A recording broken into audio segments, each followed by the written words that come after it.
hopefully people see this is about the people of the United States, the people of the world, that we have freedoms, and if you do not stand up for freedom, you lose that, and once you lose that freedom, you rarely get it back.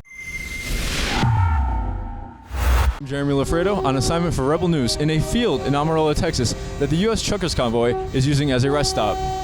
This week, amid the unfolding crisis between Russia and Ukraine, the U.S. government has repeatedly called the Russian government anti-democratic and authoritarian. As the American truckers' policy demands to drop the vaccine mandate and relinquish all COVID emergency powers are not only ignored by their government, but are met by plans to send in the National Guard. American truckers are not worried about the authoritarian dictatorship 5,000 miles away, but instead the creeping anti-democratic authoritarianism at home. I believe that mandates are undemocratic. The reason I believe that is that they are dictates coming down from centralized authorities, whereas we all know that in a democracy we make decisions together. I am against the government taking powers away from us that we have not given to them. For them to mandate a medical procedure like a vaccine, I think is completely wrong. The government has been doing a lot of acting on their own. They're supposed to be representative of the people, and they're not. And in my mind, it's just went far enough. The people didn't have a choice in this, and it is we the people. Mandates.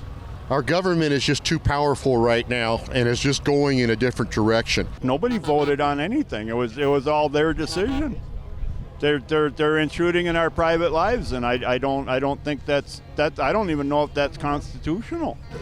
It's a democratic way is to vote for it, right? For the people to vote for it. Not a dictatorship or a king that says this is the way it's going to be. That's a dictatorship. That's why, 260 years ago, we said, no, we're not going to do that dictatorship or kingship. The government is just, taking powers that they don't have.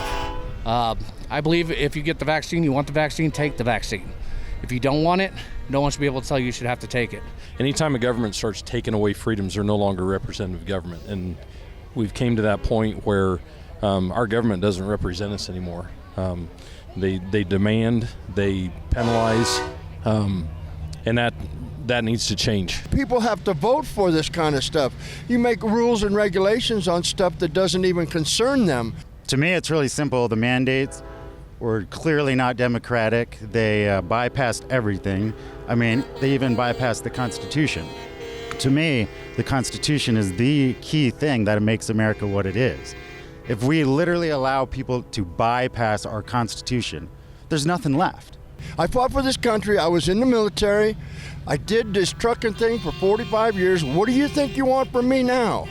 You want me to stay indoors and be bundled up and be the child from way back? No, I'm a big boy. And these are big people around here. These are all grown-ups. They don't need dictating to. This isn't just about the truckers. They call it the People's Convoy. Hopefully people see this is about the people of the United States, the people of the world, that we have freedoms. And if you do not stand up for freedom, you lose that. And once you lose that freedom, you rarely get it back. So hopefully people just see that it is worth standing up for. It is worth a sacrifice. It is worth, just drawing a line in the sand and saying enough. And that's where we're at.